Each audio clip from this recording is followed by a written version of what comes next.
हैं वो सारे के सारे अनुभवी शिक्षकों द्वारा सिलेक्ट किए गए हैं। तो आपके लिए मोस्ट इंपॉर्टेंट क्वेश्चन है, तो शुरू से लेकर के लास्ट तक देखना और उसको समझने की पूरी कोशिश करना, क्योंकि इसमें के जितने भी सारे क्वेश्चन है वो बोर्ड एग्जाम में 80% लड़ने वाले हैं।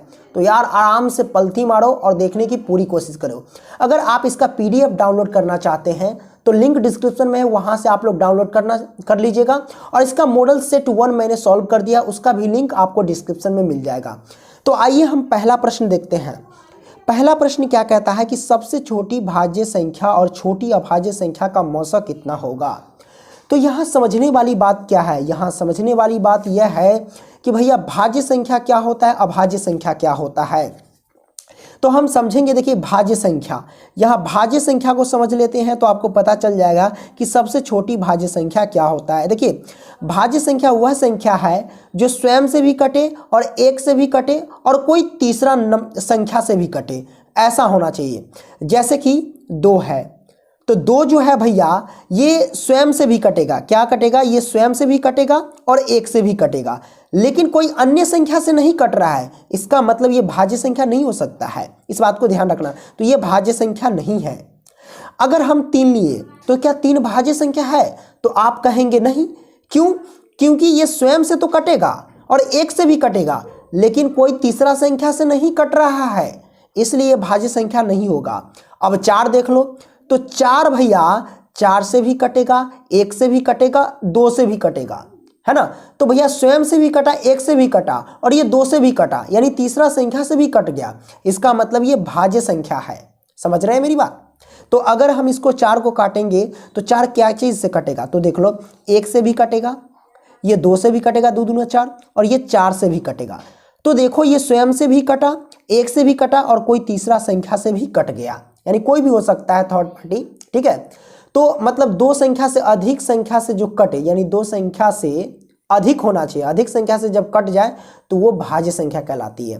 तो 4 भाज्य संख्या हो गया। उसी तरीके से 6 भी भाज्य संख्या होगा, क्योंकि 6 जो है वो 2 से भी कटेगा, 3 से भी कटेगा, 1 से भी कटेगा, 6 से भी कटेगा, है कि नहीं। तो भैया ये 2 संख्या से अधिक संख्या से कट रहा है, यानी स्वयं से भी कट रहा है, 1 से भी कट रहा है, 3 से भी कट रहा है, 2 से भी कट रहा है, तो ऐसे संख्या भाज्य संख्या कहलाते हैं, है ना। आपने समझ लिया, क्लियर, कोई दिक्कत नहीं है। तो सबसे छोटी भाज्य संख्या आपने देखा कि 4 है ना, क्योंकि 4 ही सबसे छोटी भाज्य संख्या है। 3 देखो, 3 तो स्वयं से कटेगा, 1 से कटेगा, लेकिन कोई तीसरा संख्या से नहीं कटा, तो ये भाज्य संख्या नहीं हो सकता है। 2 को देख लो, तो 2 तो स्वयं से कटेगा लेकिन 1 से कटेगा, लेकिन कोई अन्य संख्या से अब इसके अलावा नहीं कटेगा, तो ये भाज्य संख्या नहीं होना चाहिए। भाज्य संख्या जो होता है कि कम से कम 3 संख्या से कटे, ऐसा समझ लो कि भाज्य संख्या कम से कम 3 संख्या से कट जाए तो वो क्या हो जाएगा, वो भाज्य संख्या होगा। तो जैसे 4 है तो 4 जो है कम से कम 3 संख्या से कट रहा है, इसलिए तो सबसे छोटी भाज्य संख्या हो जाएगा 4। और भाज्य संख्या को संयुक्त संख्या भी बोलते हैं, इस बात को ध्यान रखना। तो सबसे छोटी भाज्य संख्या जो होगा भैया, इसमें भाज्य संख्या कितना हो जाएगा, 4। तो सबसे छोटी भाज्य संख्या जो है भैया यहाँ पे हम लिख देते हैं भाज्य संख्या कितना है, 4 है, तो हम लिखिए 4। अब समझते हैं कि अभाज्य संख्या क्या होता है। अब अभाज्य संख्या को समझेंगे, है ना। तो अब अभाज्य संख्या किसे कहते हैं, इसको भी समझ लो। देखो भैया कंसेप्ट के साथ समझो, ये नहीं कि उछाल मारना है, ठीक है। तो अभाज्य संख्या वैसी संख्या को कहते हैं जो केवल स्वयं से कटे और 1 से कटे, वो अभाज्य संख्या कहते हैं। लेकिन ये नियम 1 पर लागू नहीं होता है, 1 भाज्य संख्या नहीं होता है, ठीक है। और उसके अलावा जितने भी संख्या होगा उस पर लागू होगा, स्वयं से कटेगा और 1 से कटेगा। जैसे कि 2 है, तो 2 जो है वो स्वयं से भी कट रहा है और 1 से भी कट रहा है, तो ये हमारे पास क्या हो जाएगा, भाज्य संख्या, यानी अभाज्य संख्या हो जाएगा, ठीक है। अभाज्य संख्या, क्योंकि 2 स्वयं से भी कट रहा है और 1 से भी कट रहा है, ठीक है। लेकिन ये नियम 1 पर लागू नहीं होता है, क्यों, क्योंकि 1 जो है अभाज्य संख्या नहीं होता है। 3 जो है वो 3 स्वयं से भी कटेगा और 1 से भी कटेगा, तो ये अभाज्य संख्या हो गया, ठीक है। और जैसे कि 5 है, 5 जो है वो स्वयं से भी कटेगा और 1 से भी कटेगा, तो ये सारे के सारे अभाज्य संख्या कहलाएंगे। अच्छा 6 अभाज्य संख्या है, तो नहीं है, क्योंकि ये स्वयं से तो कटेगा, 1 से भी कटेगा, लेकिन कोई अन्य संख्या से भी कट जाएगा, तो ये अभाज्य संख्या नहीं कहलाए, क्योंकि अभाज्य संख्या का डिफरेंस होता है कि जो स्वयं से कटे और 1 से कटे, करेक्ट। तो आपने समझ लिया। तो यहाँ पे देखा कि सबसे छोटी अभाज्य संख्या क्या निकला, 2 निकला, ठीक है। और सबसे छोटी भाज्य संख्या क्या निकला, 4 निकला। दोनों का डिफरेंस तो पता चल गया। इसका डिफिनेशन ऐसे करो कि ऐसी संख्या जो कम से कम 3 संख्या से कटे उसे भाज्य संख्या कहते हैं, और अभाज्य संख्या ऐसी संख्या जो स्वयं से कटे और 1 से कटे, लेकिन 1 पर लागू हम नहीं करेंगे, इस बात को ध्यान रखना। तो क्लियर। तो सबसे छोटी अभाज्य संख्या यहाँ पे 2 हो गया। तो सबसे छोटी अभाज्य संख्या क्या हो गया, अभाज्य संख्या क्या हो गया भैया, तो वो हो गया 2। अब इन दोनों का हमें निकालना है मौसा। तो मौसा निकालने का तो अलग अलग तरीका है, जैसे चाहे वैसे निकल जाए, तो यूक्लिड विभाजन प्रमेय से निकाल लो, ठीक है। तो हम चलिए आपको यूक्लिड विभाजन प्रमेय से निकाल के बताते हैं। तो यूक्लिड विभाजन प्रमेय कहता है, या फिर अभाज्य गुणनखंड से निकाल लो, ठीक है। तो अभाज्य गुणन से निकाल लेते हैं, ठीक है। 4 का फैक्टर करेंगे, 2 से लगाएंगे तो 2 आ जाएगा, फिर 2 से लगाएंगे तो 1 आ जाएगा। उसी तरीके से 2 का फैक्टर करो, 2 से लगाएं तो 1 आ जाएगा, 1 से लगाएं तो 1 ही आ जाएगा, तो उससे ज़्यादा करने की जरूरत नहीं है। तो HCF क्या कहता है, यानी मौसा क्या कहता है, HCF जो होता है वो क्या कहता है, वो कहता है भैया कि जो मैच करा वो निकाल दो। तो यहाँ भी 2 है और यहाँ भी, इन दोनों 2 में से 1 2 बाहर कर दो। अब आगे मैच नहीं ना करा है तो छोड़ दो। तो ये हमारे पास क्या आ गया, HCF, ये 2 आंसर आ गया, कोई दिक्कत नहीं है। तो 2 ऑप्शन बी में है, option be the right answer, कोई प्रॉब्लम नहीं है। प्रॉब्लम तो आपने समझ लिया, समय दो लेकिन समझने की पूरी कोशिश करो, ठीक है, समय के साथ। अब हम प्रश्न क्रमांक 2 सॉल्व करेंगे। 2 कहता है कि यदि a और b अभाज्य संख्या है तो a और b का लॉस है, यानी अभाज्य संख्या। तो अभाज्य संख्या कौन कौन होता है, तो मैं आपको समझाता हूँ कि अभाज्य संख्या जैसे कि 2 हो गया अभाज्य संख्या, 3 भी अभाज्य संख्या। अगर इन दोनों का लॉस निकालोगे तो क्या आएगा, इन दोनों का लॉस यानी लघुत्तम समावर्तक निकालोगे तो सीधा क्या कर दोगे, 3 से 2 में गुना कर दोगे, यानी 3 गुना 6, यानी गुना होगा। अगर हम इसको a मान ले और इसको सिर्फ b मान ले तो भैया आपने देखा कि a भी अभाज्य संख्या और b भी अभाज्य संख्या, और इसका लघुत्तम निकालेंगे तो क्या होगा, इन दोनों में गुना हो जाएगा, क्योंकि हमने संख्या लेकर के भी देखा तो गुना कर दिया। तो a और b में भी हम क्या कर देंगे, गुना कर देंगे। तो ये आ जाएगा रिजल्ट क्या, a इंटू बी। तो a इंटू बी हमारे पास आंसर आएगा, करेक्ट, ऑप्शन सी। समझ में आया तो कमेंट करना, और जो क्वेश्चन समझ में नहीं आएगा तो भी कमेंट करना कि भैया हमने ये क्वेश्चन नहीं समझा, कोई दिक्कत, ये समझ लिया। क्योंकि a और b अभाज्य संख्या है, तो अभाज्य संख्या मैंने कोई संख्या लेकर के बता दी कि 2 और 3 मैंने ले लिया, 2 3 का एलसीएम लेंगे तो क्या होगा, लास्ट में दोनों को तो गुना ही करना पड़ेगा ना। कोई भी अभाज्य संख्या ले लो, उन दोनों का एलसीएम निकालोगे तो गुना ही करना पड़ेगा, 3 दूनी 6। तो अब a और b का निकालेंगे तो a और b से गुना करेंगे तो क्या होगा, a इंटू बी होगा, करेक्ट, आपने समझ लिया। अब हम प्रश्न क्रमांक 3 की ओर चलते हैं। अब 3 को समझ लेते हैं भैया। 3 क्या कहता है, जरा देख लो ध्यान से कि 2 परिमेय संख्याओं के बीच कितनी परिमेय संख्या होती है। भैया आपने 9th क्लास में पढ़ चुका है कि जब 2 परिमेय संख्या, जैसे कि 2 है, 2 परिमेय संख्या और 3 है, 2 और 3 के बीच कितनी परिमेय संख्या निकाल सकते हैं, तो भैया अनंत परिमेय संख्या निकाल सकते हैं, ठीक है। क्योंकि आपको दिया होगा 9th में कि 2 और 3 के बीच 10 परिमेय संख्या निकाल ले, किसी में कहेगा 5 परिमेय संख्या निकाल ले, किसी में कहेगा 20 परिमेय संख्या निकाल ले, मतलब इस तरीके से अनंत निकाला जा सकता है। तो option D the right answer, कोई दिक्कत नहीं है, ये 9th में भी आप पढ़ चुके हैं। चौथा देखेंगे कि द्विघात बहुपद x स्क्वायर प्लस के 1/6 इंटू एक्स माइनस के 2 के शून्यक है। तो इसका हमें शून्य ज्ञात करना है। शून्य ज्ञात करना बड़ा सिंपल है। तो सबसे पहले हम क्या करेंगे, इसके जब शून्य ज्ञात करें तो इसके बराबर में हम 0 रख सकते हैं।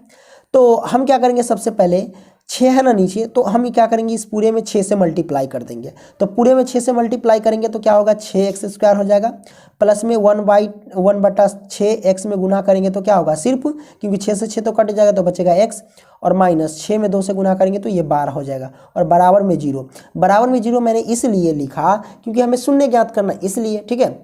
अब इन दोनों का हम क्या करेंगे, अभाज्य गुणनखंड कर लेंगे, ठीक है, सॉरी अभाज्य गुणनखंड नहीं, गुणनखंड कर लेंगे। तो गुणनखंड कैसे करें, फर्स्ट इंटू लास्ट। तो 12 छक कितना होता है, 72, एक्स स्क्वायर आएगा वो भी माइनस का। अब सोचना है, इसमें ऐसे तोड़ना है, यानी बीच में फिल करना है कि जोड़ने या घटाने पर x पूरे और गुना करने पर माइनस के 72 एक्स स्क्वायर पूरे। तो हम कैसे तोड़ेंगे, ये 6x स्क्वायर, तो तोड़ो इसको, प्लस के 9 72 9x और माइनस के 8x। अब देख लो, 9x में से 8x घटाएंगे तो 1x बचेगा प्लस का, और 9 8 72 हो जाएगा, माइनस प्लस में गुणा करेंगे तो माइनस, और x में गुणा के तो x, इसमें टूट गया ये, और माइनस के 12। चलिए इस दोनों में हम कॉमन ले लेंगे तो क्या होगा, इस दोनों में हम कॉमन लेंगे तो ये हमारे पास 6 कॉमन नहीं होगा, 3 कॉमन होगा, 3x भी कॉमन हो जाएगा। तो 3x कॉमन लेंगे तो 3 दूना 6, तो 2x होगा, और प्लस में 3 तिहाई 9, तो ये हमारे पास 3 होगा, है कि नहीं। तो ये 3 हो गया। अब इसमें हम कॉमन क्या लेंगे, कॉमन लेंगे हमारे पास, तो जब हम कॉमन लेंगे इसमें माइनस के कितना 4 कॉमन लेंगे, 4 दूना 4 तीन, हाँ 4 कॉमन हो जाएगा।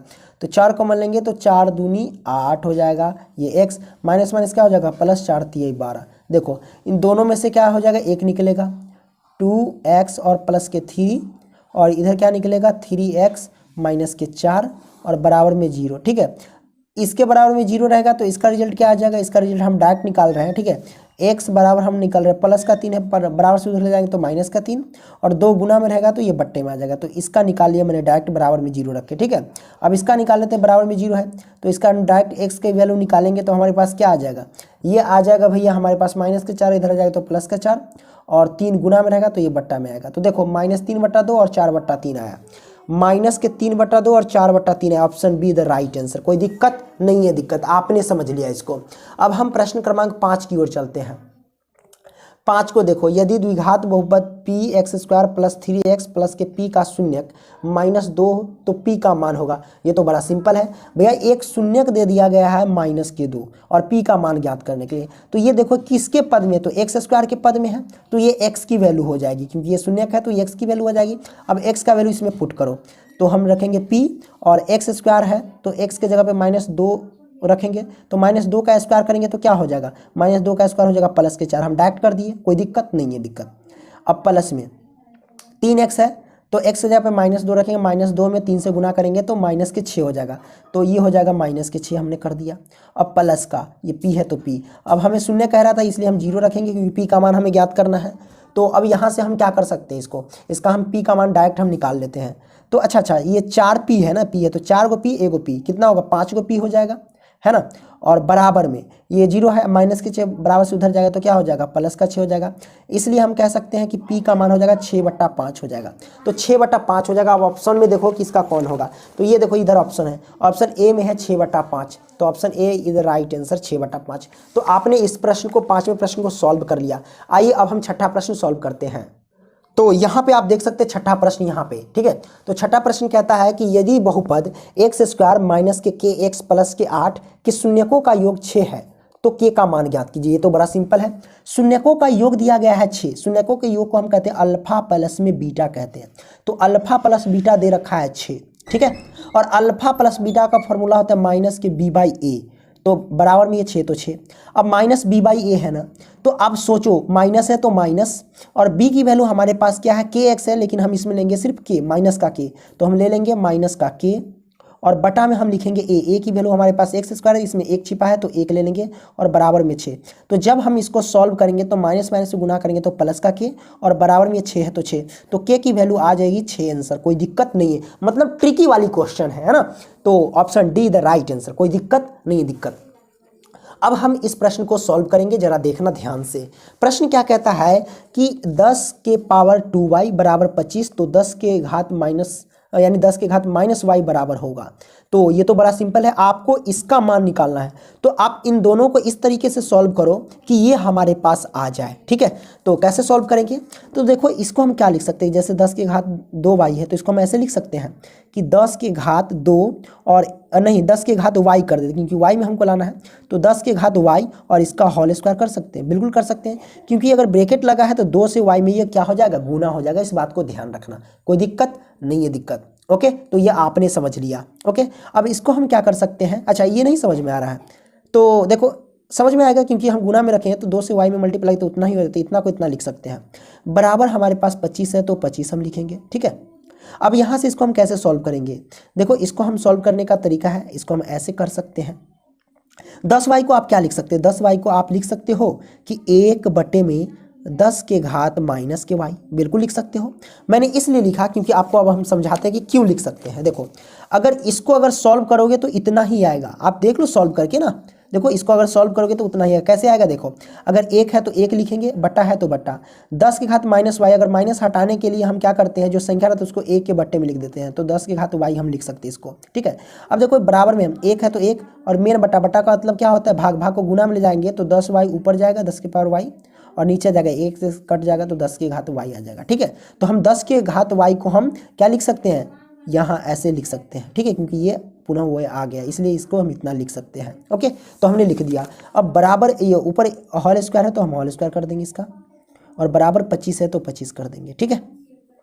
अब इसको हम कैसे सॉल्व कर सकते हैं, इसको देखो, इसको हम सॉल्व कर 1 का स्क्वायर करेंगे तो क्या हो जाएगा, 1 ही होगा, और बट्टे में 10 के घात क्या है, 10 के घात माइनस के y, और इसका हो जाएगा होल स्क्वायर। ठीक है, कोई दिक्कत नहीं, दिक्कत, और बराबर में ये 25 है तो 25। ठीक है, अब देखो यहाँ से हम क्या करेंगे, आर पार गुना करेंगे, इससे इसमें गुना कर लेंगे। तो चलो हम गुना कर लेते हैं, 25 से इसमें गुना करेंगे तो 10 के पावर माइनस के y और इसका होल स्क्वायर, और गुना में हो जाएगा 25, और बराबर में हो जाएगा 1 से 1 में गुना करेंगे तो 1। अब जरा सोचो, 10 के घात माइनस के y है और इसका क्या है, होल स्क्वायर है, और बराबर में 1 है तो 1, 25 गुना में है तो ये आ जाएगा बटा में 25। कोई दिक्कत नहीं है, दिक्कत आ गया। अब देखो 10 के घात माइनस वाई तो माइनस वाई, स्क्वायर हटेगा तो इधर क्या पड़ेगा, रूट पड़ेगा, तो ये रूट अंडर आ जाएगा 1 बटा में 25। तो 10 के पावर माइनस की वाई बराबर 1 का वर्गमूल निकालेंगे तो 1, और 5 का वर्गमूल 25 का वर्गमूल निकालेंगे तो 5। तो 10 के घात माइनस वाई की वैल्यू क्या आ गई, 1 बटा 5 आंसर। कोई दिक्कत नहीं है, दिक्कत आपने समझ लिया, option A is the right answer. Okay, अब आइए प्रश्न क्रमांक 8 को हम सॉल्व करते हैं। यहाँ 8 क्या कहता है, 8 कहता है कि k के किस मान के लिए समीकरण निकाय x प्लस के 2y बराबर 3 तथा 5x प्लस के ky बराबर 15 के अनंत हल होंगे। तो अनंत हल का कंडीशन होता है a1 बटा में a2 बराबर b1 बटा में b2 और बराबर में c1 बटा में c2। ये अनंत हल का कंडीशन होता है। तो पुट करते हैं, a1 की वैल्यू x है तो x में हम 1 लेंगे तो 1 ले लेते हैं। a2 की वैल्यू समीकरण 2 में देखेंगे, a2 की वैल्यू यहाँ पे क्या है, 5 है तो हम ले लेंगे 5। ठीक है, बराबर b1 की वैल्यू क्या है, तो b1 की वैल्यू यहाँ पे 2y है तो हम लिखेंगे क्या, 2y है कि नहीं, तो हम लिख लेते हैं यानी 2y, और बटे में b2 की वैल्यू क्या है हमारे पास, ky, तो हम लिखेंगे क्या, ky। तो हम यहाँ y नहीं लिखेंगे, सिर्फ k लिखेंगे, और यहाँ जो y लिखे थे ये भी मैंने गलती कर दी क्योंकि y हम नहीं लिखेंगे, सिर्फ संख्या लिखते हैं, जैसे इसमें संख्या जो छिपा है तो वो लिख दिए। अब यहाँ से हम क्या करेंगे, आर पार गुना कर देंगे, आगे भी ले सकते हैं, आगे से भी निकाल सकते हैं, लेकिन हमें क्या जरूरत है, यहीं से हमको निकल जाएगा, आर पार गुना कर देंगे। तो अगर हम इसको आर पार गुना कर देंगे, k से 1 में गुना करेंगे तो k, और 5 से 2 में गुना करेंगे तो 10, तो ये तो निकल तो गया है हमारे पास आंसर 10।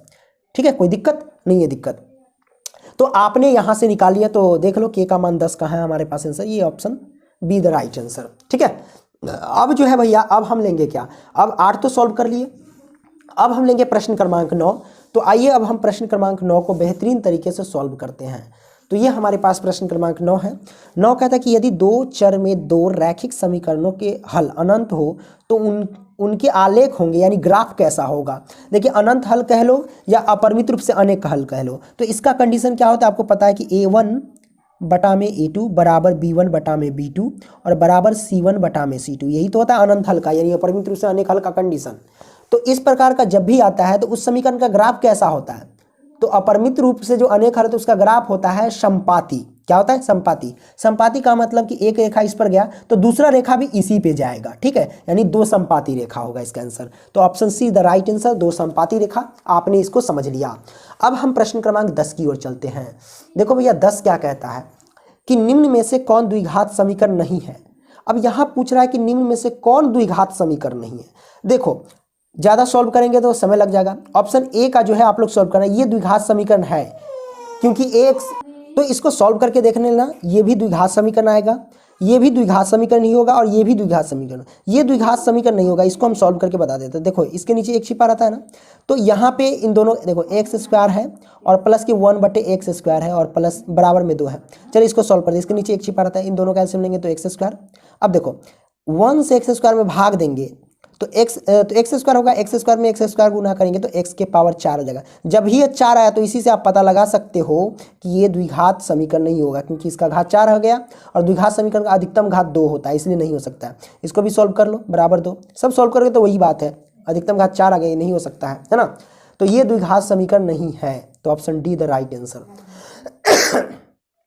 प्रश्न क्रमांक हम 11 की ओर चलते। 11 कहता है कि यदि द्विघात समीकरण x square plus b x plus c बराबर 0 के मूल बराबर हो तो सी का मान होगा।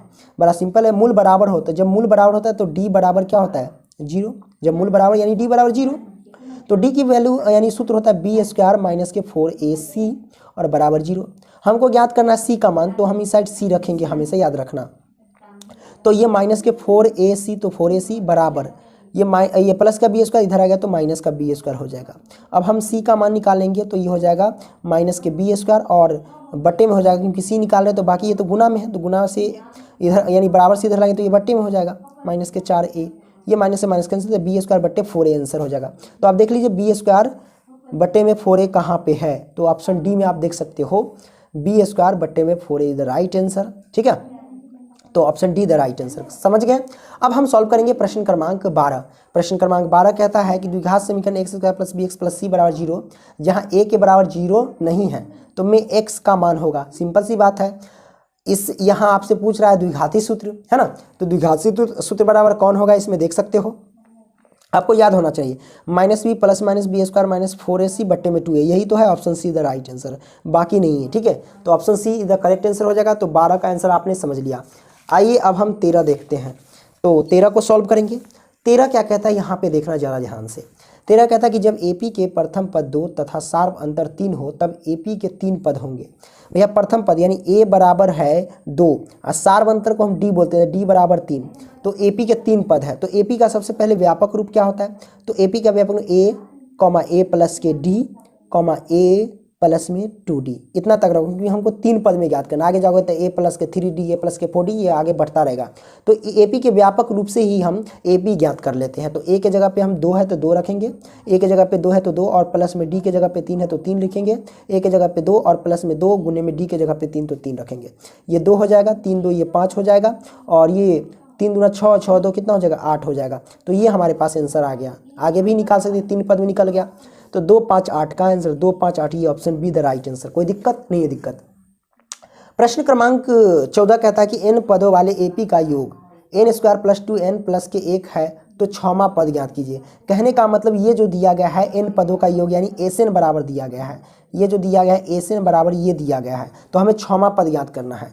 तो देखो अगर 6वां पद यानी 6वां पद बोलो तो A 6 ज्ञात करना है। तो इस तरीके से अगर पदों का योग दिया गया हो और 6वां पद ज्ञात करने के लिए कहे तो आप क्या करना कि A6 में से A5 को घटा देना, सॉरी A6 कह रहा हूँ मैं, S6 यानी 6 पदों के योग में से क्या करना 5 पदों का योग आप क्या करना घटा देना। इस बात को ध्यान रखना। ठीक है, तो 6 पदों के योग में यानी S जो है पदों के योग को दर्शाता है, तो 6 पदों के योग में से 5 पदों का योग घटा देना। ठीक है, इस बात को ध्यान रखना। तो इस तरीके से आप मान लो कि 7 पदों का योग रहता, 7वां पद निकालना रहता तो आप क्या करते 7 पदों के योग में से 6 पदों का योग हटाते। ठीक है, तो आप देख सकते हो कि SN बराबर ये दिया गया है, तो इसी में हम क्या करेंगे n की वैल्यू पुट करेंगे।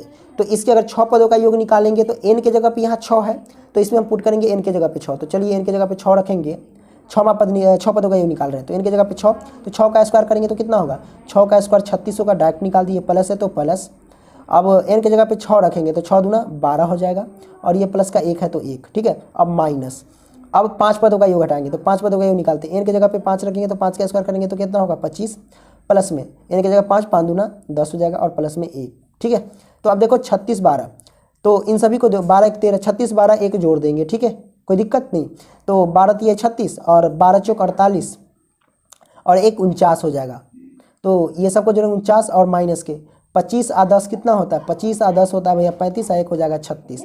घटा दो अब 49 में से 36 को, 9 में से 6 जाएगा तो कितना 3, 4 में से 3 जाएगा तो 1, 13 आंसर आ जाएगा। तो option be the right answer 13।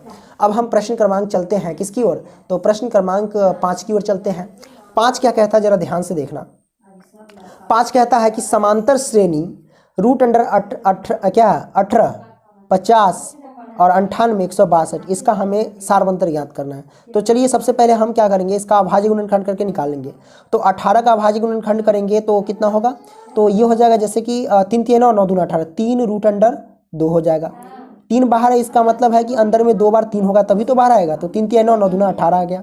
50 का निकालेंगे तो 50 25 और 25 दूना 50, यानी 50 को करेंगे 5 गुने 2, तो 5 बाहर आएगा रूट अंडर 2।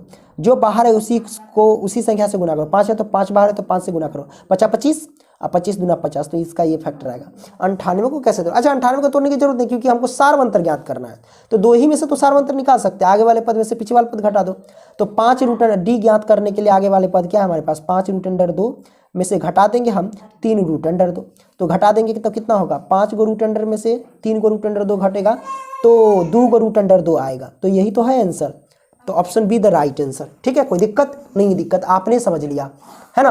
तो भैया देखो वीडियो पसंद आ रही ना तो लाइक करते चलना। ठीक है, प्रश्न क्रमांक हम 16 ले लेते हैं। 16 क्या कहता है, देखो यदि L समांतर M हो तब A का मान होगा, ये पूछा जा रहा है। तो यहाँ फिगर देखो, इसमें एल समांतर एम है, तो हमें कह रहा है ए का मान, तो ए का मान निकाला। देखो अगर कोई समांतर रेखा है और उसके अंदर क्या है, उसके अंदर कोई इस तरीके से कोण यानी प्रतिच्छेदी रेखा है और प्रतिच्छेदी रेखा का कोई कोण बना हुआ है, तो इन दोनों कोणों का योग कितना होता है, दोनों कोणों का योग 180 डिग्री के बराबर होता है। इस बात को ध्यान रखना।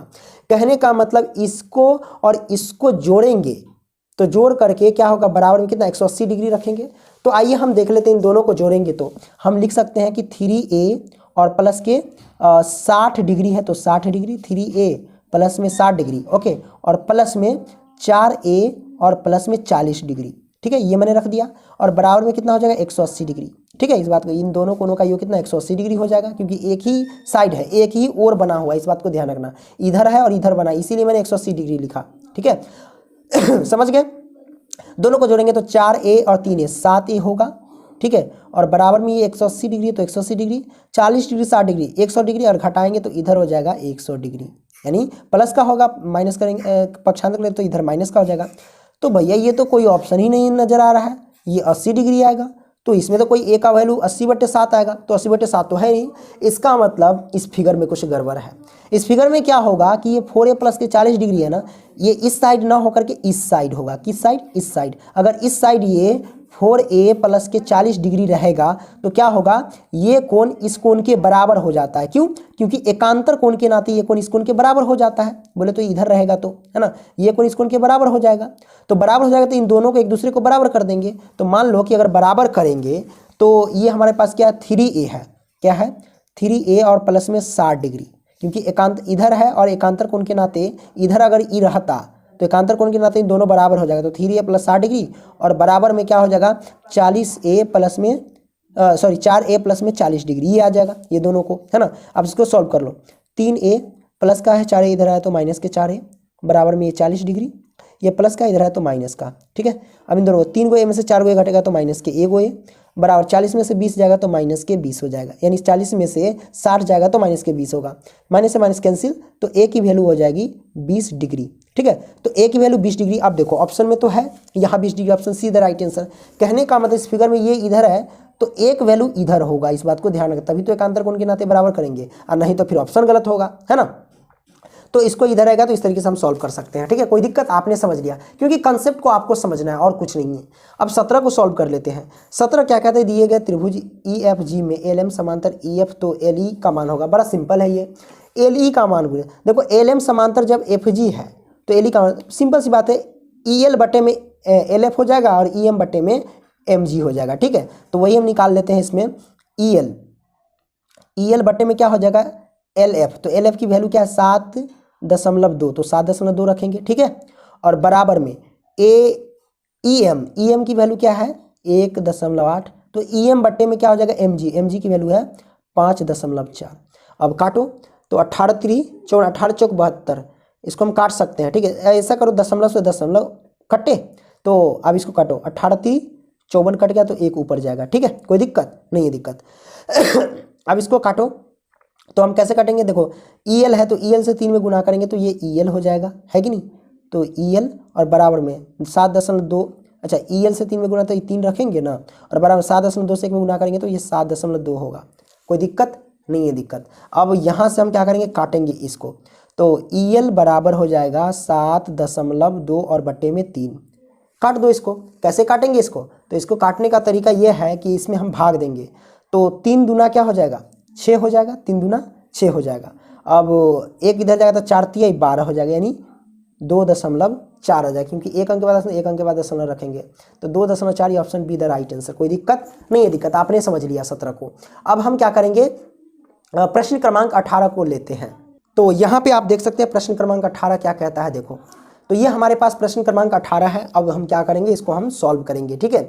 तो कहता है यदि त्रिभुज ABC समरूप त्रिभुज PQR तथा QR बट्टे में BC बराबर 2/3, तो एरिया त्रिभुज पी क्यू आर और बटे में एरिया त्रिभुज ए बी सी का क्षेत्रफल हमें याद करना है। ये तो बड़ा सिंपल है, कैसे निकालेंगे हम? देखो, जब कोई दो त्रिभुज अगर समरूप रहता है, ठीक है, और उसके भुजाओं का अनुपात दिया रहता है और कहे कि क्षेत्रफल का अनुपात ज्ञात कीजिए, तो क्षेत्रफल का जो अनुपात होता है वो भुजाओं के अनुपात के वर्ग के बराबर है। तो भुजा का अनुपात 2/3 है, तो इसके वर्ग के बराबर होगा। तो इसको हम सॉल्व करेंगे, 2 का वर्ग करेंगे तो 4 और 3 का वर्ग करेंगे तो 9, ठीक है।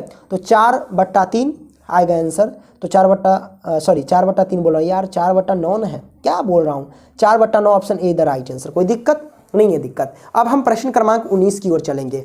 तो 19 हम ले लेते हैं। 19 कहता है कि बिंदु 2,3 की दूरी मूल बिंदु से होगी। तो मूल बिंदु का फॉर्मूला क्या होता है?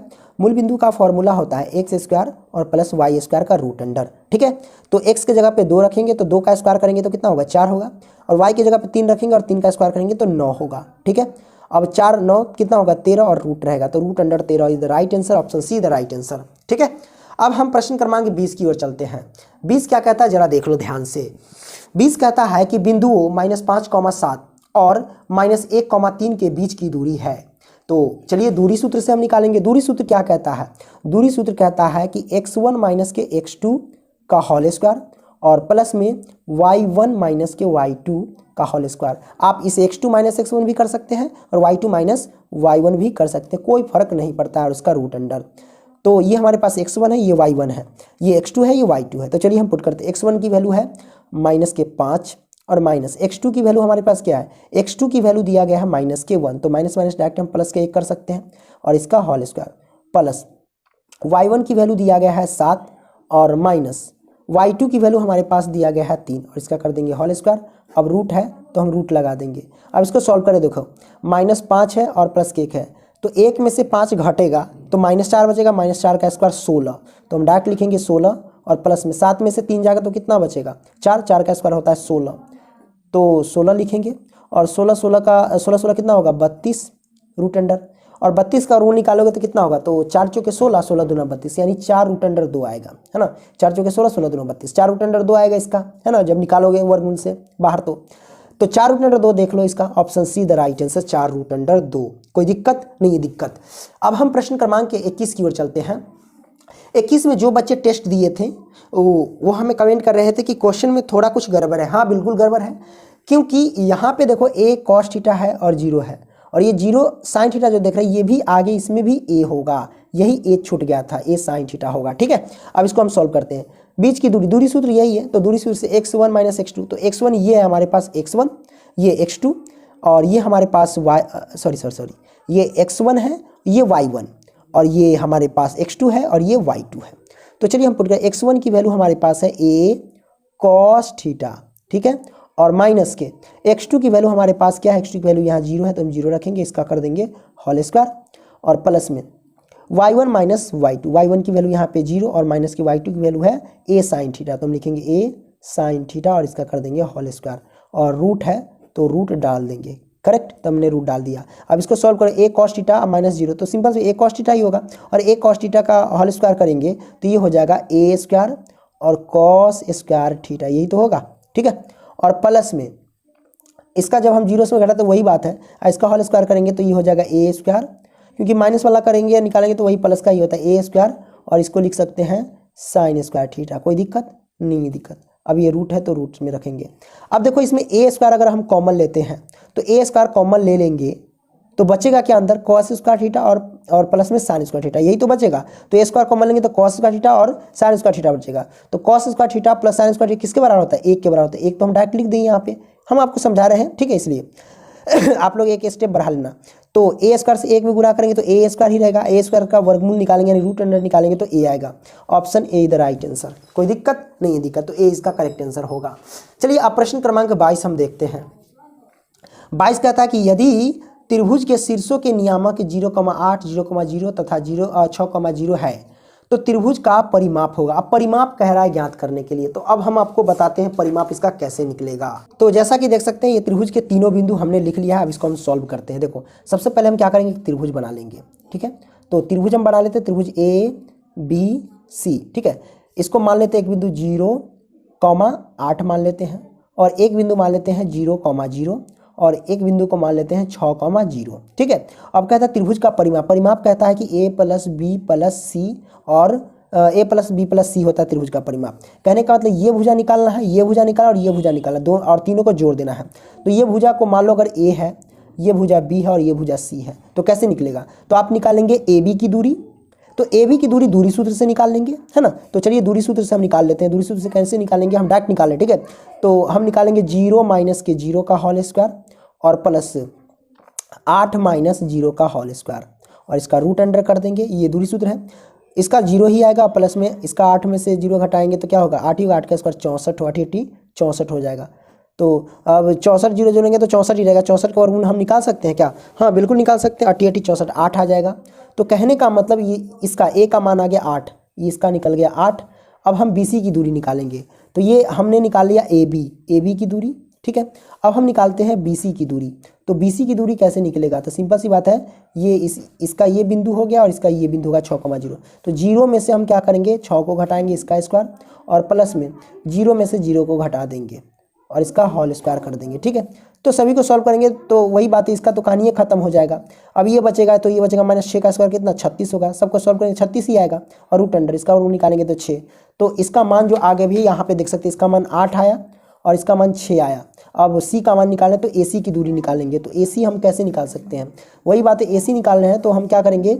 0 में से 6 को घटा देंगे और इसका होल स्क्वायर, और प्लस में 8 में से 0 को घटा देंगे। 8 में से क्या करेंगे? 0 को घटा देंगे और इसका रूट अंडर। तो इसका 36 आएगा और इसका कितना हो जाएगा? 64 आएगा। दोनों को जोड़ेंगे तो 100 होगा और इसका रूट अंडर, और इसका हो जाएगा 10। तो 10 निकला, इसका निकला 10। तो आंसर हमारे पास क्या है? A + B + C यानी त्रिभुज का परिमाप हमको ज्ञात करना है। तो परिमाप हम कैसे निकालेंगे? तो सबको जोड़ देंगे। 8 6 10 सबको जोड़ दो। 8 6 14, 14 और 10 कितना होता है? 24। तो हमने निकाला 24 आंसर, ठीक है। देख लो 24 कहाँ है इसका आंसर, ठीक है।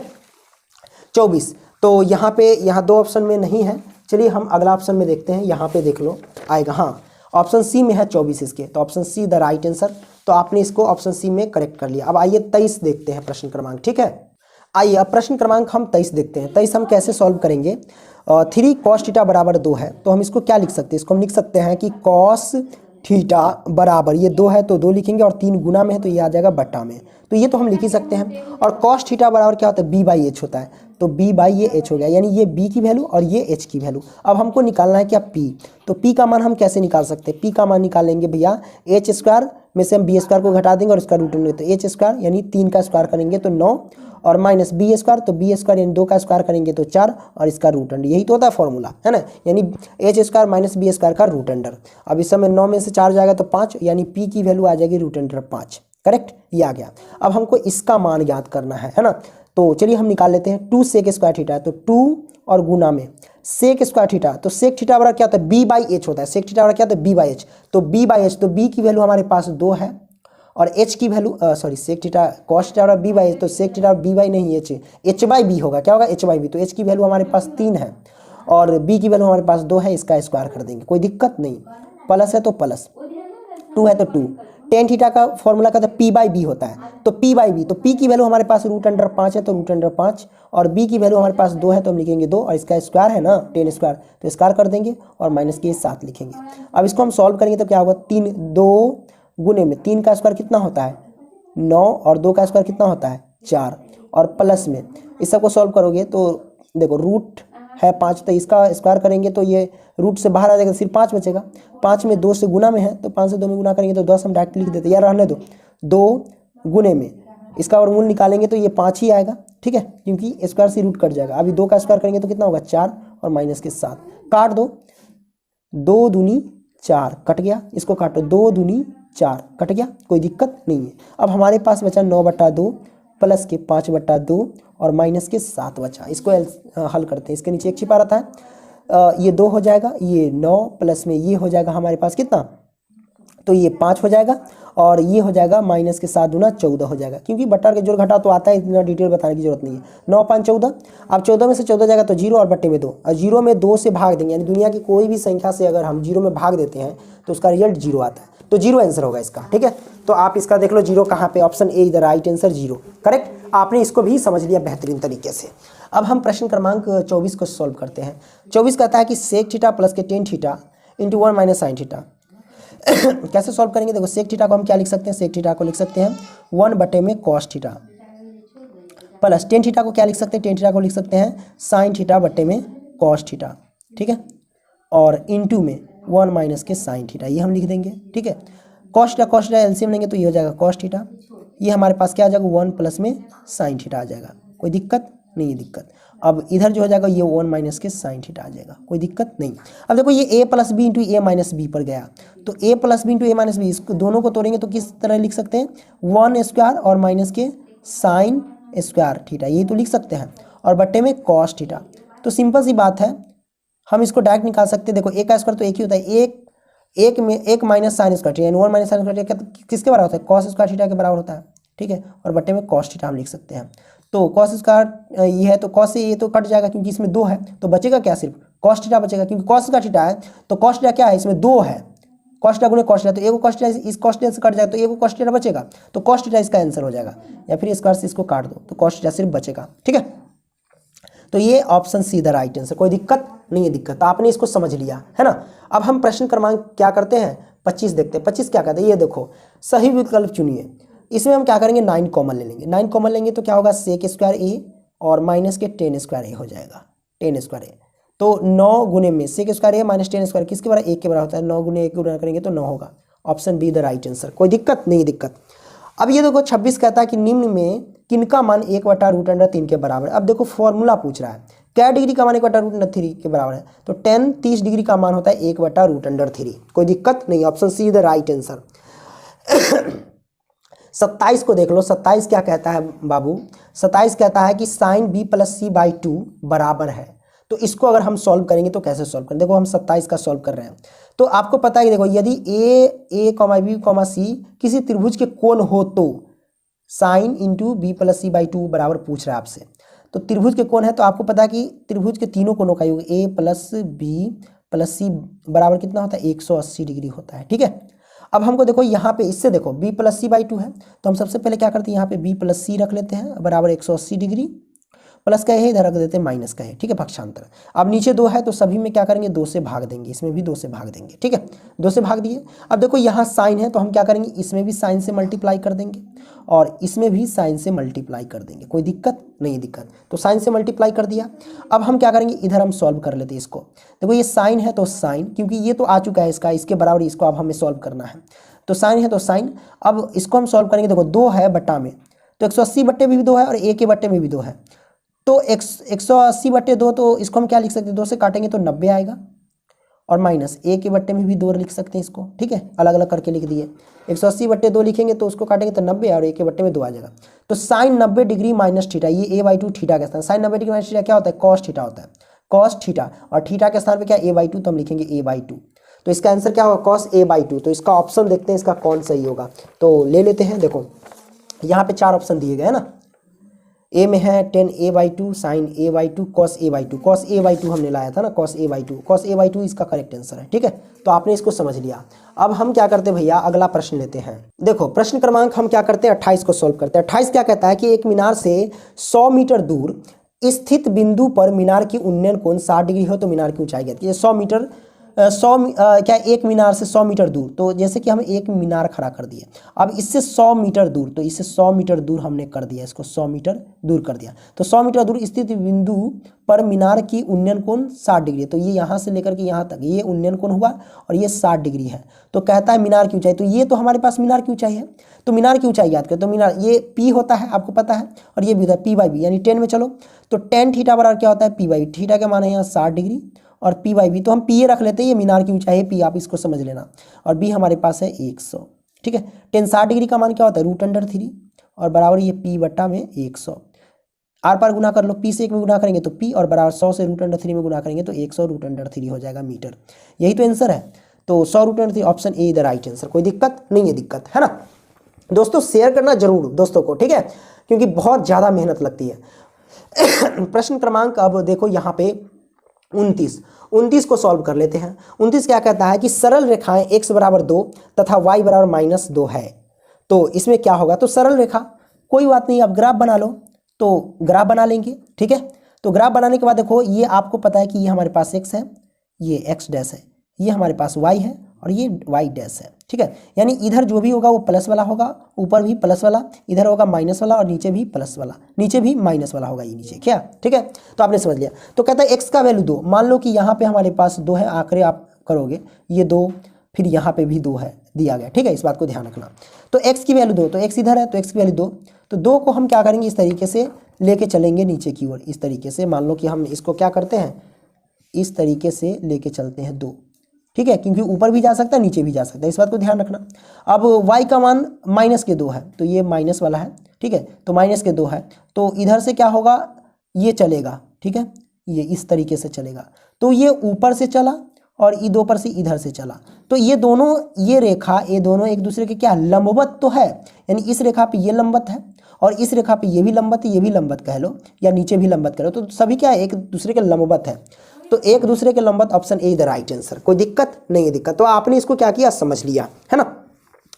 प्रश्न क्रमांक 30 की ओर चलते हैं। 30 क्या कहता है जरा देख लो कि एक बिंदु Q से एक वृत्त पर स्पर्श रेखा की लंबाई 24 सेंटीमीटर है तथा Q की केंद्र से दूरी 25 सेंटीमीटर वृत्त की त्रिज्या है। बड़ा सिंपल है। देखो कोई वृत्त है यानी सर्कल है, तो हम यहाँ पे क्या करते हैं, एक सर्कल बना लेते हैं, ठीक है। तो ये मैंने सर्कल बना लिया यानी वृत्त। तो एक बिंदु Q से, मानो यहाँ पे कोई बिंदु है, इसका नाम है Q, तो एक बिंदु Q से एक वृत्त पर, ये वृत्त पर स्पर्श रेखा की लंबाई 24 सेंटीमीटर। तो यहाँ से हम क्या करेंगे, इस पर एक स्पर्श रेखा खींच लेंगे। तो ये स्पर्श रेखा की लंबाई है 24 सेंटीमीटर। आप ऊपर भी खींच सकते हैं क्योंकि स्पर्श रेखा इधर भी होता है, ठीक है। तो 24 सेंटीमीटर हो गया, ठीक है। और उसके बाद कहता है तथा Q की केंद्र से दूरी, यानी Q की केंद्र इसका ये होगा, तो केंद्र की दूरी कितना, 25 सेंटीमीटर। तो Q से केंद्र की दूरी कितना है, 25 सेंटीमीटर है। तो वृत्त की त्रिज्या, तो वृत्त की त्रिज्या यहाँ से लेके यहाँ तक होगा, ये वृत्त की त्रिज्या, ठीक है। अब आपको पता होगा, यही ज्ञात करना यानी आर ज्ञात करना। तो आपको पता होगा कि जहाँ वृत्त होता है, जहाँ पे स्पर्श रेखा होता है, तो और जहाँ त्रिज्या मिलते हैं वहाँ पे क्या होता है, समकोण होता है। ये समकोण, और समकोण की सामने वाली भुजा को क्या कहते हैं, कर्ण। तो ये कर्ण हो जाएगा, ठीक है। अब या फिर इसको लंब मान लो या फिर इसको आधार मान लो, किसी को भी मान सकते हो लंब आधार, इसमें कोई फर्क नहीं पड़ता है। तो इसको हम लंब मान लेते हैं और इसको आधार मान लेते हैं, ठीक है। तो कर्ण बराबर क्या था, लंब स्क्वायर प्लस आधार स्क्वायर, या फिर यूँ कह लो कि हमको ये निकालना है तो ये इसको हम लंब माने हैं। तो लंब बराबर क्या होता है, लंब बराबर होता है कर्ण का स्क्वायर और माइनस के आधार का स्क्वायर। तो कर्ण स्क्वायर, तो कर्ण हमारे पास 25 है, 25 का स्क्वायर और माइनस आधार, आधार हमारे पास 24 है, तो हम 24 का स्क्वायर कर देंगे, ठीक है। या फिर इसको भी आप आधार मान सकते थे, कोई दिक्कत, तो भी आंसर आ जाता, ठीक है। तो यहाँ पे क्या करेंगे, 25 का स्क्वायर करेंगे तो 625 और माइनस 24 का स्क्वायर 576, रूट अंडर लगा देंगे। तो हमारे पास क्या आ जाएगा कि 625 में से 576 घटा देंगे तो कितना होगा हमारे पास, 49 होगा क्या, हाँ भाई 49 होगा। और 49 का वर्गमूल कितना होता है, 7 होता है। तो लंब यानी 7, तो लंब इसको माने थे और ये क्या है, एक वृत्त की त्रिज्या, तो त्रिज्या आ गया 7। भैया option A the right answer, आपने समझ लिया इसको। 31 समझ लेते हैं। 31 कहता है कि वृत्त के केंद्र पर कितने अंश का कोण होता है। भैया सिंपल सी बात है, कोई अगर वृत्त होता है तो इसके केंद्र पर कितने अंश का यानी कितने डिग्री का कोण होता है, 360 डिग्री का, क्योंकि यहाँ से अगर केंद्र से पूरा घूमेंगे, राउंड लगेंगे तो 360 डिग्री का कोण बनाता है, ठीक है। तो ये 360 डिग्री होगा इसका correct answer, option C the right answer. तो आपने 31 को समझ लिया। अब हम समझेंगे क्या, 32 को, ठीक है। तो चलिए 32 समझते हैं।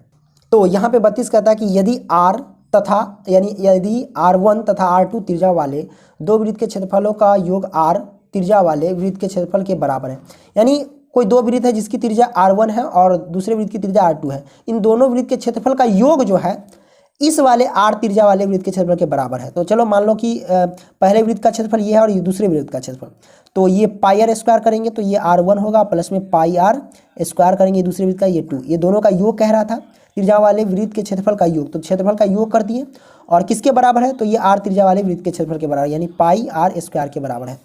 तो सिंपल सी बात है, यहाँ से अगर हम पाई कॉमन ले लेते हैं तो आर स्क्वायर 1 और प्लस में ये आर स्क्वायर 2 आ जाएगा और बराबर इधर पाई आर स्क्वायर हो जाएगा।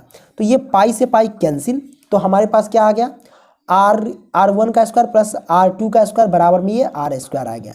तो इसमें देख लो कौन इसका सही आंसर है, यहाँ तो है ऑप्शन सी R1 का स्क्वायर प्लस R2 का स्क्वायर बराबर आर स्क्वायर, यही हमारे पास आंसर हो गया, option C the right answer, आपने समझ लिया। भैया 33 देख लो। 33 क्या कहता है कि 38.5 सेंटीमीटर स्क्वायर क्षेत्र वाले वृत्त की त्रिज्या होगी। तो वृत्त का क्षेत्रफल क्या होता है, पाई आर स्क्वायर होता है। तो हम क्या करेंगे, यहाँ पे लिखेंगे पाई आर स्क्वायर बराबर में हम लिखेंगे क्या, 38.5। तो पाई का मान होता है 22/7 और गुने में ये हो जाएगा आर स्क्वायर बराबर में हो जाएगा 38.5। ठीक है, अब आर स्क्वायर की वैल्यू अगर हम सिर्फ यहाँ पे निकालें तो 7 क्या होगा, ऊपर जाएगा तो ये गुना में हो जाएगा 38.5 गुने में ये 7 और बट्टे में आ जाएगा क्या 22 आ जाएगा। इन सभी को सॉल्व करो, यानी 38.5 से गुना करेंगे 7 में, तो गुना करेंगे तो कितना होगा, तो चलो गुना कर लेते हैं। देखो 7 × 5 = 35 के 5 हो जाएगा, करेक्ट। हासिल कितना हो जाएगा 3, 8 × 7 = 56, 56 और 3 को जोड़ेंगे तो कितना होगा 59, 59 के हो जाएगा कितना 9, हासिल 5, 7 × 21, 21 और 5 कितना हो जाएगा 26। अब दशमलव के बाद एक अंक है तो एक अंक के बाद दशमलव यहाँ पुट कर दो और बट्टे में 22 रख दो। अब 22 से इसमें हम भाग देंगे, क्या करेंगे 22 से इसमें भाग देंगे, तो चलो भाग देते हैं। तो भाग देंगे तो देखो 22 एकम क्या होगा 22, ठीक है, 22 एकम क्या होगा 22, तो ये हो जाएगा हमारे पास इसमें कितना बचेगा 4 बचेगा ना। अब 4 इधर जाएगा हासिल तो ये 49 हो जाएगा, ठीक है। अब देखो 22 दूना 44 होता है। अब 49 में से हम क्या करेंगे 44 को घटा देंगे तो कितना आएगा 5 आएगा। 49 में से 44 को घटा देंगे तो ये हाँ 5 आएगा, तो 5 इधर जाएगा तो 55 हो जाएगा। तो फिर 22 दूना हम 44 करेंगे तो 55 ये था, 55 में से 44 को घटाएंगे तो कितना हो जाएगा। अब 55 में से 44 को घटाएंगे तो 11 होगा। अब 11 होगा तो 11 के बाद नहीं तो दशमलव बैठा करके हम क्या करेंगे एक जीरो रख लेंगे तो 110 हो जाएगा। तो 22 × 5 = 110 ये आ गया है ना। अब आपको पता है तो जब इसको हमने हल किया तो ये आया 122.5। तो याद रखना कि यहाँ पहले से भी ऑलरेडी एक अंक के बाद दशमलव था, तो ये यहाँ से हम क्या करेंगे एक अंक गिनती करेंगे, एक अंक ये और इसके बाद दशमलव बैठाएंगे तो ये आएगा हमारे पास 12.25। ठीक है, ये हमारे पास आया और ये हमारे पास क्या आ गया तिरजा आ गया, क्या आ गया ये तिरजा आ गया। तो भैया ये आर स्क्वायर की वैल्यू आ गई, तो हम क्या करेंगे भैया आर हम निकालेंगे ना। तो अगर ये स्क्वायर है स्क्वायर हटेगा, स्क्वायर जब हटेगा तो इधर क्या पड़ेगा ये आर रखेंगे तो इधर क्या पड़ेगा रूट पड़ेगा। तो इसका वर्गमूल निकालेंगे, तो इसका वर्गमूल निकालेंगे तो कैसे ये 5 आएगा, 5 × 25 ये 5 और 3 × 4 = 12 तो ये 3 आएगा। 2 अंक के बाद दशमलव है तो इधर 1 अंक के बाद दशमलव 3.5 इसका आंसर हो जाएगा। Option be the right answer, इसका वर्गमूल निकालना इतना ही आएगा। ठीक है, तो आपने समझ लिया। तो 33 का आंसर ये हो जाएगा 3.5 सेंटीमीटर। ओके, तिरजा आ गया। अब हम क्या करेंगे भैया 34 को निकालेंगे। 34 कहता है कि दो वृत्तों के तिरजाओं का अनुपात a अनुपात b है तो उनके क्षेत्रफलों का अनुपात, बड़ा सिंपल है, तिरजाओं का अनुपात यानी r1 ये है और ये r2 ये है। ठीक है, दो वृत्त है इसलिए r1 a और r2 ये है। तो क्षेत्रफल का अनुपात यानी πr²। तो पहले वाले r को हम 1 मान लेंगे और दूसरे वाले क्षेत्रफल के πr² 2, क्योंकि क्षेत्रफल का अनुपात करें दो वृत्त में तो इस तरीके से लिख सकते हैं। पाई से पाई कैंसिल, r1 हमारे पास क्या a है तो हम a² करेंगे और r2 क्या हमारे पास b है तो हम b का स्क्वायर करेंगे। तो ये हमारे पास आ जाएगा a² अनुपात b²। तो option be the right answer. तो हमने 34 को सॉल्व कर लिया। 35 को सॉल्व करेंगे। 35 कहता है कि एक अर्धगोले का आयतन इतना है सेंटीमीटर क्यूब है, तो अर्धगोले का कुल पृष्ठ क्षेत्रफल ज्ञात करिए। ठीक है, तो इसको हम सॉल्व करेंगे। अर्धगोले का आयतन क्या होता है, ये थोड़ा लंबा है, अलग हम पेज ले लेते हैं थोड़ा। ठीक है, तो चलो ये हम इस पेज में सॉल्व करते हैं। अर्धगोले का आयतन क्या होता है, अर्धगोले का आयतन होता है भैया 1/3, सॉरी ये नहीं होता है। तो अर्धगोले का आयतन 1/3 नहीं, सॉरी मैंने मिस्टेक से बोल दिया, 2/3 होता है। 2/3 क्या होता है πr³ होता है, तो हमने लिखा πr³ करेक्ट। और तो अर्धगोले का आयतन बराबर क्या हो जाएगा 19,404 ये आ गया। अब हम क्या करेंगे इसमें सभी का r³ का मान निकालना है, तो हम क्या करेंगे सबसे पहले ये 2/3 लिखेंगे, गुने पाई का मान क्या लिख सकते हैं 22/7 लिखेंगे, गुने ये r³ लिखेंगे। ठीक है, बराबर 19,404 लिख देंगे। अब यहाँ से हम क्या करेंगे, देखो ये जो भी नीचे है क्योंकि ये सारे इसमें गुना हो जाएंगे तो ये दोनों जो नीचे है ये ऊपर चला जाएगा, तो हम डायरेक्ट यहाँ r³ की वैल्यू निकाल रहे हैं तो ये हमारे पास क्या हो जाएगा 19,404 हो जाएगा। ठीक है, अब देखो ये 3 7 नीचे है तो इसमें r पर गुना होगा तो ये ऊपर ही तो जाएगा, तो ये 3 गुने में 7 आ जाएगा और ये हमारे पास क्या आ जाएगा। ठीक है, ये ऊपर 2 और गुने में ये 22 है, क्योंकि ऊपर है तो ये तो उधर चला गया तो ये गुना में रहेगा, तो अगर गुना में रहेगा तो बराबर से इधर लाएंगे यानी पक्षांतर करें तो ये बट्टा में आएगा, तो 2 गुनी ये 22 हो जाएगा। ठीक है, अब हम क्या करेंगे इन सभी को काटेंगे, तो काट लो। 2 से एक बार इसको काटोगे तो कितना आएगा, तो चलो हम 2 से क्या करते हैं इसको काट लेते हैं। तो 2 से काटेंगे तो ये 8 दूना 16 यानी 9 दूना 18, 9 से कटेगा तो ये बचेगा 19 है तो घटाएंगे तो 1 तो ये 14 हो जाएगा, 7 दूना 14 ये 0 तो 0 और ये हो जाएगा 2। ठीक है, 4 का आधा, तो ये 2 से इस मर्तबे कट गया। अब हम क्या करेंगे इसको भी काट ले क्या, हाँ ये कट जाएगा। इसको कैसे काटेंगे, देखो अगर 11 दूना 22 हम काटते हैं तो इसको काटो, यानी 11 से दूना 22, तो इसको हम काटे 2 से हम काटेंगे इसको तो कितना आएगा, तो ये 2 से अगर हम इसको काटेंगे तो 4 दूना 8 हो जाएगा, है ना। अब ये आएगा इधर 17, तो 8 दूना 16, तो 17 में 16 जाएगा तो 1 बचेगा, ये 10 हो जाएगा।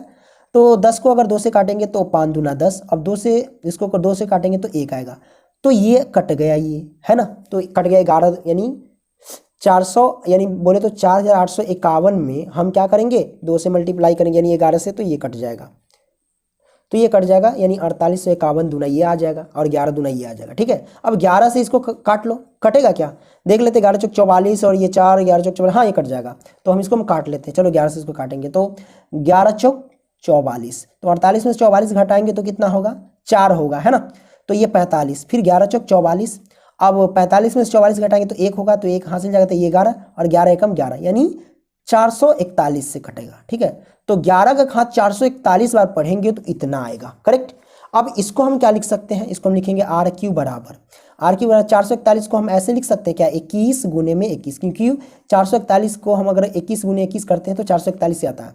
अब ये बचा 7 गुने 3, तो 7 गुने 3 को क्या लिखते हैं 7 या 21। अब इसको हम क्या लिख सकते हैं, देखो आर क्यूब है, तो देखो अगर ये घन जो हटेगा तो इधर क्या बचेगा, घनमूल आ जाएगा इधर, तो 21 गुने 21 आ जाएगा। अब देखो ये घनमूल है, अब घनमूल कहता है कि 3 गो में से 1 बाहर करो, तो आर की वैल्यू आ जाएगी, 3 गो में से 1 बाहर करेंगे तो ये 21 आ जाएगा, तो 3 को 21 में से 1 को 21 आ गया, तो तिरजा ये हमारे पास आ गया। अब सवाल उठता है, ये तो हमने निकाल लिया तिरजा, अब निकालना क्या था, तो अर्धगोले का कुल पृष्ठ क्षेत्रफल निकालना था।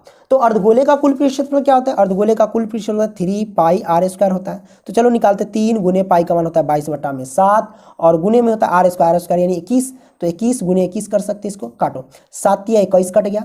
अब देखो सबको गुना करो, अब गुना करेंगे तो 22 तिहाई कितना होता है 66 और गुने में 3 और 3 गुने में 21, तो 21 तिहाई गुना कर लो डायरेक्ट, तो 3 दूना 6 और 2 दूना 3 दूना 6, 66 होगा 21 तिहाई, है ना, सॉरी 3 एकम 3 और 3 दूना 6, ओके। तो ये आ गया 63 से हम क्या करेंगे 66 में मल्टीप्लाई, तो 66 में 63 से गुना कर दें तो कितना होगा, देखो 6 18 की 8 हासिल 1, 6 18 6 1 36, 18 और 36 जोड़ेंगे तो 54 और 1 कितना हो जाएगा 55, हासिल गया 5, 6 1 36, 36 और 5 कितना होता है 41, यानी 4158 सेंटीमीटर स्क्वायर, क्योंकि क्षेत्रफल ज्ञात किए तो 4158 सेंटीमीटर स्क्वायर आया। तो ये हमारे पास क्या आ गया आंसर है। तो आप देखो कहाँ आंसर, ऑप्शन ए में देखो 4158 सेंटीमीटर स्क्वायर है, हमने लगा दिया है, तो इसका ये राइट आंसर हो जाएगा। अब इसी प्रकार चलते हैं प्रश्न क्रमांक 36 की ओर। 36 क्या कहता है जरा देख रहा ध्यान से। 36 कहता है कि यदि एक घनाभ की लंबाई चौड़ाई और ऊंचाई क्रम से 10 सेंटीमीटर 8 सेंटीमीटर 6 सेंटीमीटर, तो इसका विकर्ण, भैया घनाभ का विकर्ण क्या होता है, घनाभ का विकर्ण कहता है कि लंबाई का स्क्वायर प्लस चौड़ाई का स्क्वायर प्लस ऊंचाई का स्क्वायर। तो लंबाई हमारे पास 10 है, तो 10 का स्क्वायर करेंगे तो कितना होगा 100 होगा, प्लस में फिर चौड़ाई का स्क्वायर, चौड़ाई हमारे पास 8 है तो 8 का स्क्वायर करेंगे तो कितना होगा 64, फिर ऊंचाई का स्क्वायर, ऊंचाई हमारे पास 6 का स्क्वायर करेंगे तो 36, सभी को जोड़ देंगे तो 64 और 36 100 जोड़ेंगे तो कितना होगा 200, तो 200 का रूट अंडर आएगा। अब क्या करेंगे 200 का वर्गमूल निकालेंगे तो कैसे आएगा, तो 200 का वर्गमूल निकालोगे तो भैया देखो इसको निकाल सकते हैं 100, तो चलो निकाल लेते हैं इसको, ये दिमाग में नहीं आ रहा है, 50 दूना 100 यानी 1 मिनट, चलो इसको देख ही लेते हैं, फैक्टर कर लेते हैं, कभी कभी दिमाग पे नहीं चढ़ता है तो फैक्टर कर लो। 2 से करेंगे तो ये कितना हो जाएगा 100, फिर 2 से निकालेंगे तो 50, यही तो आएगा। यानी कहने का मतलब दो में से 1 2 बाहर और रूट अंडर में आ जाएगा 50, यही तो आएगा, है ना। तो 2 रूट अंडर 50 इसका करेक्ट है। नहीं 50 को भी तोड़ो, क्या कर रहा हूँ मैं, कचरा कर रहा हूँ। फिर 2 से ये 25 हो जाएगा और ये करेंगे तो 5 से तो ये 5 आ जाएगा। अब नहीं होगा, ठीक है। तो 2 को 2 में से 1 2 बाहर और 2 को 5 में से 1 5 बाहर, तो इसको गुना 5 दूना 10, कहने का मतलब इसको जो तोड़ेंगे तो 10 रूट अंडर 2 आएगा। ये आ गया, दिमाग पे चढ़ गया, यानी 10 दाएं के 100 और 100 में 2 से गुना करेंगे तो 200, ये आ गया, ठीक है। पॉकेट के में कचरा कर रहा था। तो ये आपने समझ लिया 36 का। होता है कि कभी कभी क्वेश्चन सॉल्व करते करते थोड़ा दिमाग पे नहीं चढ़ता, क्योंकि ये 36 क्वेश्चन हमने सॉल्व कर लिया अभी तक। अब हम सॉल्व करेंगे भैया, अब 37वां नंबर सॉल्व करेंगे, है ना। अच्छा, तो इसका आंसर पता चल गया ना, option A the right answer है, ठीक है। 37 देख लीजिए क्या कहता है यहाँ पे भैया। 37 कहता है कि एक शंकु की ऊंचाई इतना है और तिर्जा इतना है, तो शंकु का आयतन, शंकु का आयतन क्या होता है 1/3 पाई स्क्वायर एच। तो चलो गुना कर लेते हैं, 1/3 गुने 22/7, 22/7 पाई की वैल्यू। तिर्जा हमारे पास 6 है तो इसको लिख सकते हैं 6 गुने 6, और गुने में ऊंचाई हमारे पास 24 है तो हम इसको 24 लिख सकते हैं। काटो, 8 3 24 कट गया। अब कटने वाला है क्या? नहीं कटने वाला है तो हम सबका क्या करेंगे, गुना कर देंगे। ठीक है, तो चलिए हम गुना, अच्छा 1 मिनट, ये पाई में आंसर है तो पाई की वैल्यू हम नहीं रखेंगे, पाई की वैल्यू हम पाई ही रखेंगे क्योंकि सारा का सारा आंसर पाई में है। तो ये काट दिए। अब हम क्या करेंगे, सभी को गुना कर लेंगे। 6 गुने 6 और गुने ये 8, तो गुना करेंगे तो कितना होगा, देखो 6 36 और 36 में 8 से गुना कर लो तो 8 छक 42 के कितना होता है, 8 नहीं सॉरी 42 कह रहा हूँ, 8 छक 48 के 8 हासिल कितना 4, 8 3 24, 4 कितना होगा 24, 4 हो जाएगा 28, बोले तो 288। अब 288 pi, option A the right answer, क्योंकि पाई यहाँ हमारे पास ये पाई में आ जाएगा, पाई का वैल्यू मैंने नहीं रखा। ठीक है 288 पाई इसका करेक्ट आंसर हो जाएगा। ओके, अब हम क्या करेंगे भैया, ये जो सॉल्व करेंगे 38वां नंबर सवाल है ना, तो चलिए 38वां नंबर सवाल को हम सॉल्व कर लेते हैं। कहता है कि एक बेलन तथा शंकु के आधार की त्रिज्या 3:4 के अनुपात में है तथा उनकी ऊंचाई 2:3 के अनुपात में है, तो बेलन के आयतनों का अनुपात क्या होगा। अब बेलन के आयतनों का अनुपात पूछ रहा है, तो भैया देखो इसमें एक चीज हमने क्या छोड़ा, क्वेश्चन में छूटा हुआ सिर्फ बेलन के आयतन का अनुपात पूछ रहा है, जबकि शुरू में क्या है, बेलन शंकु दोनों हैं, तो बेलन के साथ साथ बेलन और शंकु के आयतनों का अनुपात होना चाहिए ना, तो इसमें शंकु भी रहेगा, क्या होगा शंकु, तो बेलन और शंकु के आयतनों का अनुपात निकलना चाहिए। ठीक है, तो बेलन तथा शंकु के आधार की त्रिज्या, कहने का मतलब बेलन की त्रिज्या जो हमारे पास है, बेलन की त्रिज्या जो हमारे पास है 3, और शंकु की त्रिज्या हमारे पास कितना है, शंकु की त्रिज्या हमारे पास है कितना 4, कोई दिक्कत नहीं है। तो उनकी ऊंचाई का अनुपात है 2:3, तो कहने का मतलब बेलन का जो ऊंचाई है वो हमारे पास 2 है, और सॉरी शंकु का ऊंचाई, हाँ बेलन का ऊंचाई 2, और वही बात करें शंकु का ऊंचाई हमारे पास कितना है, तो 3 है। ठीक है, ये आपको पता है। तो बेलन और शंकु के आयतनों का अनुपात, बेलन का आयतन क्या होता है पाई आर स्क्वायर एच, और शंकु का आयतन क्या होता है 1/3 पाई आर स्क्वायर एच, यही तो होता है। तो अब देखो पाई से पाई तो कैंसिल हो जाएगा। अब ये देखो आर स्क्वायर से एच नहीं काट देना क्योंकि दोनों का आर अलग अलग है। ठीक है, इसलिए तो हम इसमें क्या करेंगे, फिल करेंगे।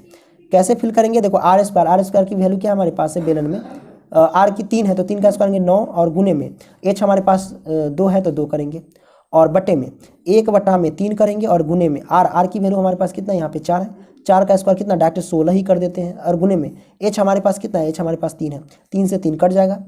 तो अब देखो 3 से 3 कट गया तो हमारे पास बचा क्या, 9 दूनी 18/16, इसको भी काट लो। इसको काटेंगे तो कैसे कटेगा, तो 8 दूनी 16 काट सकते इसको, तो ये 9/8 आएगा, तो 9/8 कहने का मतलब 9:8 आंसर होगा, तो 9:8 option be the right answer. Okay, आइए अब हम दोस्तों 39 देखते हैं। 39 कहता है यदि 4, 5, 9, 11 और x का माध्य 7 है तो x का मान है, इन सभी का माध्य है। तो माध्य है तो हम क्या करेंगे, जोड़ देंगे। माध्य बराबर होता है प्रेक्षणों का योग बट्टे प्रेक्षणों की संख्या, तो यहाँ पे लिखेंगे माध्य बराबर क्या होता है, प्रेक्षणों का योग बट्टे प्रेक्षणों की संख्या, तो प्रेक्षणों का योग करेंगे यानी 4 + में 5 + में 9 + में 11 और प्लस में x, और बट्टे प्रेक्षणों की संख्या, प्रेक्षणों की संख्या कितना है 1 2 3 4 5 है तो हम 5 लिखेंगे। और यहाँ पे सभी को हम क्या, माध्य बराबर कितना दिया गया 7, तो हम 7 लिखेंगे, बराबर सबको ऐड करो, तो 5 4 9 9 9 18 18 और 11 जोड़ेंगे तो 18 और 10 28 और 1 कितना हो जाएगा 29, तो हम यहाँ पे लिख सकते हैं 29 और प्लस में x और बट्टे में 5, तो इसके नीचे 1 है, इसके आर पार गुना करेंगे तो कितना होगा, तो 29 + x में 1 से गुना करेंगे तो 29 + के x और बराबर में होगा 7 × 5 = 35, तो x की वैल्यू आ जाएगी 35 - के 29, घटाएंगे तो कितना होगा, तो ये हो जाएगा भैया 1 यानी 6 आंसर, x की वैल्यू 6 आ जाएगी, तो option A the right answer, 6 the correct answer. Okay, देखना छोटी बड़ी अगर आपको लगे कि मिस्टेक हो रही है तो माफ़ करना, ठीक है, क्योंकि क्वेश्चन सॉल्व करते करते थोड़ा दिमाग नहीं काम करता रहता है। ठीक है, तो यहाँ पे ये है, वैसे मिस्टेक नहीं हो रहा है मेरे हिसाब से। ठीक है, कुछ नहीं, आंसर तो आ ही रहा है ना।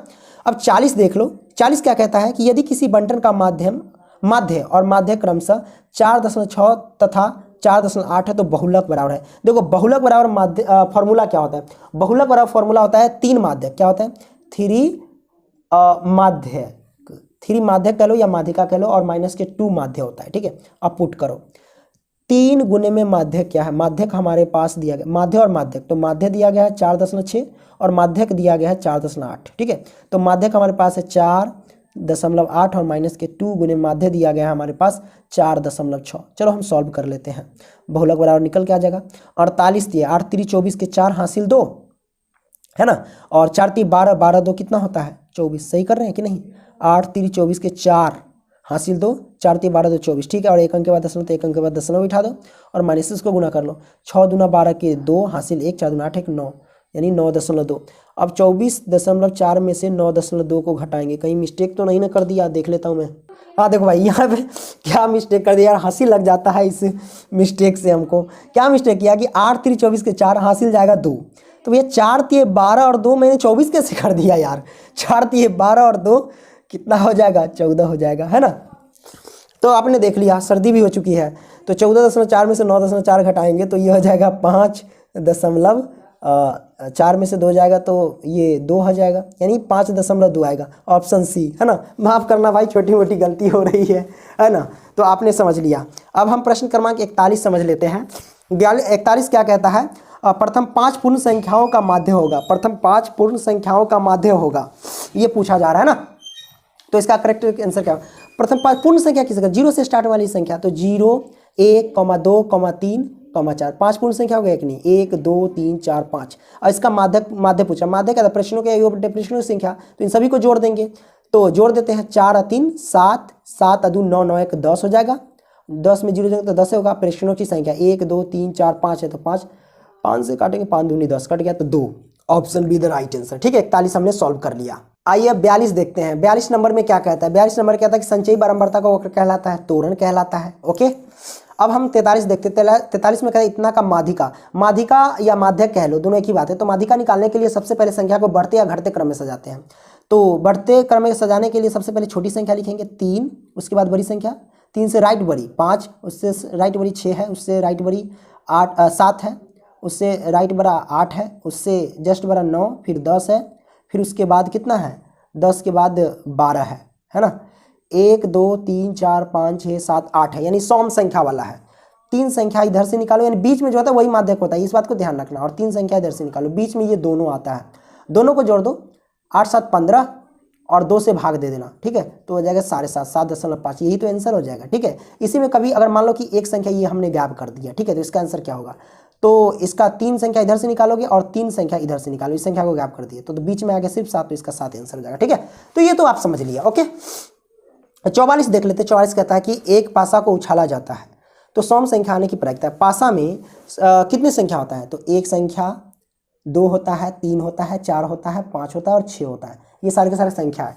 तो सम संख्या आने की प्रायिकता है, सम संख्या देखो, प्रायिकता बराबर क्या होता है, प्रायिकता बराबर होता है कि अनुकूल परिणामों की संख्या बट्टे कुल परिणामों की संख्या, ये होता है, ओके। तो लिखेंगे अनुकूल परिणामों की संख्या बट्टे कुल परिणाम से। तो अनुकूल परिणाम की संख्या क्या है, तो देखेंगे सम संख्या इसमें ढूंढेंगे कितना है। सम संख्या एक, यहाँ भी सम संख्या है, यहाँ भी सम संख्या है, यहाँ भी संख्या है। तो सम संख्या है 3 गो, तो 3 हुआ अनुकूल परिणामों की संख्या। तो हम लिखेंगे अनुकूल परिणामों की संख्या ऊपर 3, और कुल परिणामों की संख्या कितने, 1 2 3 4 5 6 है, तो 6 लिखेंगे नीचे। 3 दूना 6 काटो तो 1 ऊपर जाएगा, यानी 1/2 आएगा, 1/2 इसका आंसर हो जाएगा, ठीक है। 45 देखते हैं। एक पासा फेंकने पर 5 आने की प्रायिकता होगी। एक पासा फेंकने पर, पासा फेंकेंगे तो पासा में वही 1 2 3 4 5 और 6 होता है, 6 तक संख्या होता है। इसमें 5 क्या बार है, 1 बार है, तो अनुकूल परिणामों की संख्या 1 हो गई, ठीक है। और कुल परिणामों की संख्या 6 है, तो 6 है, लिखेंगे 1 2 3 4 5 6 है, तो 6 हो गया, एक आंसर, यानी option 1/6, option be the right answer, ठीक है। अब हम लेते हैं अगला क्वेश्चन। अगला हम ले लेते हैं, कहाँ गया क्वेश्चन, यहाँ कितना, 45, हाँ ये रहा 46, है ना। 46 आ गया। 46 कहता है कि 52 ताश के पत्तों की गड्डी के अच्छी तरह से फेंट कर उसमें से यदि छाया एक पत्ता निकाला जाता है, इसके रानी आने की प्रायिकता क्या होगी। देखो 52 पत्ता, 1 से लेकर के अगर आप 52 तक पत्ता देखोगे, उसमें रानी यानी क्वीन कितने होते हैं, जो रानी जो होती है 4 गो क्वीन होती है, एक ठिकरी का, एक स्याही का, और एक क्या बोलते हैं चिड़िया का, और एक क्या होता है लालपान का, हाँ लालपान का, 4, यानी लालपान, स्याही, ठिकरी और चिड़िया, ठीक है। तो 4 गो इसमें होता है रानी। तो अनुकूल परिणामों की संख्या 4 हो गई, ठीक है, और कुल परिणामों की संख्या 52 है, तो 52, 13 चौका 52 काट लो, 1 ऊपर जाएगा, यानी 1/13 आ जाएगा। क्या हो जाएगा, 1 से काटेंगे तो 1/13 आएगा, 1/13 देख लो, option D the right answer, 1/13। आपने समझ लिया। अब हम देखो, यदि प्रायिकता हाँ यानी प्रायिकता होने की संभावना इतनी है, तो प्रायिकता न की बराबर पूछ रहा है। तो आपको पता है कि प्रायिकता हाँ और प्लस में प्रायिकता न बराबर क्या होता है, 1 के बराबर होता है, ठीक है। तो प्रायिकता हाँ का मान है 0.7, तो प्रायिकता न बराबर क्या होगा, प्रायिकता न बराबर क्या होगा, ये पूछा जा रहा है ना। तो सिंपल सी बात है, प्रायिकता न बराबर जो होगा वो हो जाएगा 1, ये प्लस का इधर आएगा माइनस के 0.7। तो 1 में से 0.7 अगर घटाएंगे तो इसको घटाएंगे कैसे, 1.0 रखेंगे तो कोई वैल्यू नहीं, 0.0 का वैल्यू नहीं है, तो इसको हम लिख सकते हैं 0.7, इसको घटा देंगे तो ये हो जाएगा 10 में से, यानी 1 में से हासिल लेंगे 10, 10 में से 7 गया तो 3, 0 से जगह तो 0.3 आएगा, तो 0.3 देखो option be the right answer. 48 कहता है असंभव घटना की प्रायिकता होती है। असंभव घटना की प्रायिकता होती है भैया, यानी जो नहीं घटने वाली जो प्रायिकता होती है वो 0 होता है, ठीक है। निश्चित घटना की प्रायिकता क्या होती है, निश्चित घटना की प्रायिकता 1 होती है, इस बात को ध्यान रखना।